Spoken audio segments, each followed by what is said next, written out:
Welcome to another part of my World Cup preview series. We're now at Group D already. Let's look at one of the big teams in Group D, Germany. They're in this group together with Ghana, Australia, and Serbia. It seems a pretty close group, but Germany being Germany, you would expect them to get through no matter what.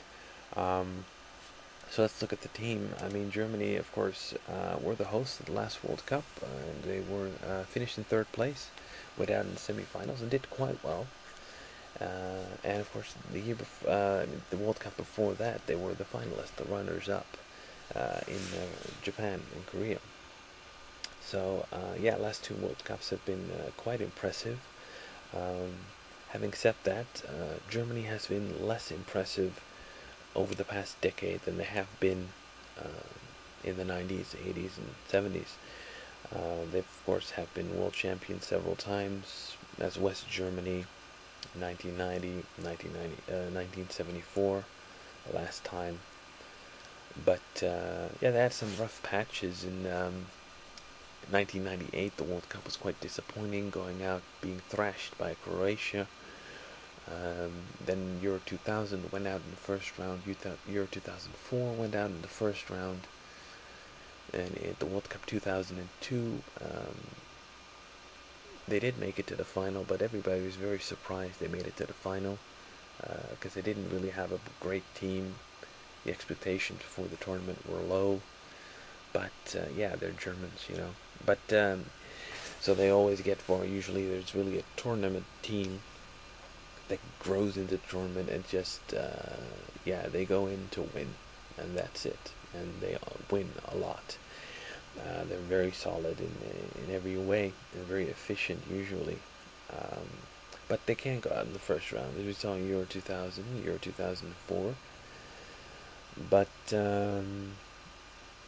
yeah, they look a bit stronger than those days right now. 2006, people didn't think Germany had a great team, but of course they were the hosts, so you know, semi-final, not really surprising. Third place, it's what you would have expected, I guess. Of course, they were finalists at Euro 2008 as well. So again, another good result that was for them. So they're a top team. I mean, they qualified for this World Cup in a relatively easy group. The biggest opponents were Russia and Finland. Now, Russia's not a bad team, but you know, Finland Finland and Wales are not really brilliant teams. So Germany should always be able to beat them, and they did. But anyway, they didn't lose a single game. Drew only two games. The rest they won. So they've been impressive. Looking at the friendlies going into the World Cup, last few games in March they did lose to Argentina, 1-0 at home. But after that, in May and last week, they beat Malta 3-0, Hungary 3-0, you know, Bosnia 3-1. Not really the strongest opponents. Not sure why they picked these relatively weak opponents. Maybe they wanted to go into the tournament with all the confidence they could get. Well, in that case, I'm sure three comfortable wins did help, although they did need two late goals out of penalty kicks against Bosnia. But that is the strongest team they've faced so far. So yeah, Germany, you know, I think they're going to be the favorites to win this group, and they're very likely to get quite far in the tournament. But let's look at the team. Coach is, of course, Joachim Löw, who was also the coach of Euro 2008, did well then, so did well in qualifying, and there's no real reason to doubt him so far. Looking at the squad, you know, on goal, they don't really have a clear number one, but the number one goalkeeper seems to be Manuel Neuer now. He's young, 24. He's been the first goalkeeper at Schalke for quite a while now. He's a good goalkeeper. You know, at the back, they've got, usually they're playing with Philipp Lahm. He's captain, of course, the wing back of Bayern Munich.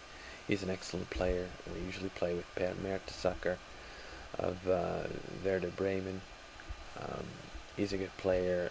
They also have Arne Friedrich, who got relegated with Hertha BSC, but he seems to be still in the squad and in the lineup usually.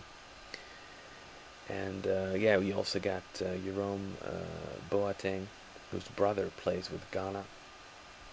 And he's being transferred now to Manchester City actually after the World Cup. He's a young 21-year-old talented player. So the defense looks solid. I mean, no worries there. Midfield, defensively, they seem to be playing with Sami Khedira of Stuttgart.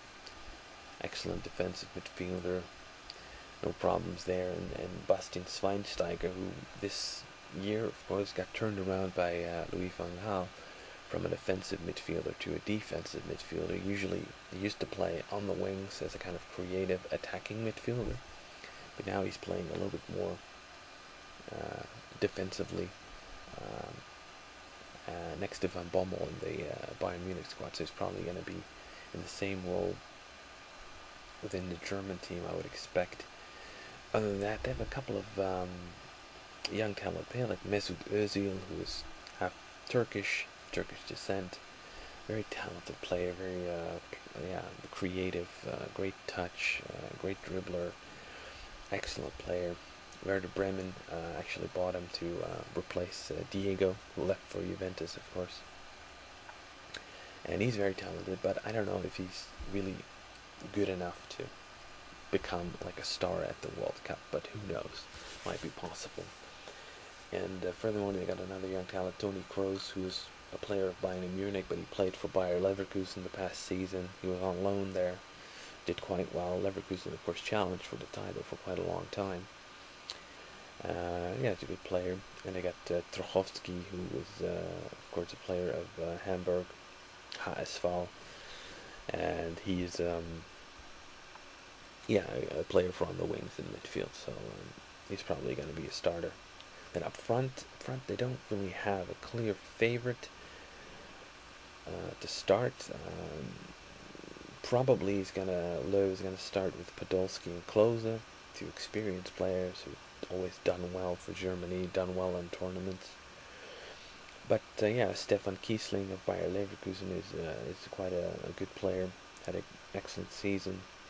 Thomas Müller, of course, had his breakthrough at Bayern Munich. He's usually the guy who plays right off the deeper striker, the number 10 guy.